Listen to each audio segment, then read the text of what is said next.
అందరికీ నమస్కారం.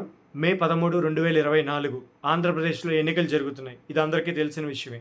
దయచేసి ఈ వీడియో ద్వారా నేను అందరిని ప్రతి ఒక్కళ్ళని ఆంధ్రప్రదేశ్ ప్రజానీకాన్ని రిక్వెస్ట్ చేసేది ఏంటి అనంటే మే 13, 2024 ప్రతి ఒక్కళ్ళు ఓటు ఉన్న ప్రతి ఒక్కళ్ళు వెళ్ళి వాళ్ళ ఓటుని సక్రమంగా వినియోగించుకోవాలి అని. సక్రమంగా ఇన్ ద సెన్స్ రైట్ పర్సన్‌ని చూజ్ చేసుకోండి. ఎందుకు అనంటే ఈ 5 ఏళ్లలో మన రాష్ట్ర రాజధాని నిర్మాణం కాదు కదా! మన రాష్ట్ర రాజధాని పేరు కూడా తెలుసుకోలేకపోయాం.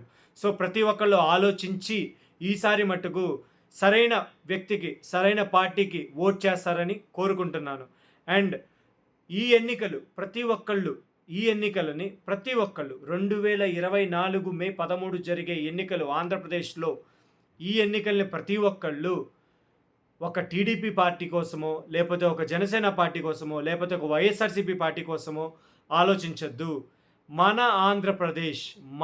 ఆంధ్రప్రదేశ్ భవిష్యత్తు కోసం జరిగే ఎన్నికలుగా ప్రతి ఒక్కళ్ళు కన్సిడర్ చేయాలి. ఇది నా విన్నపం.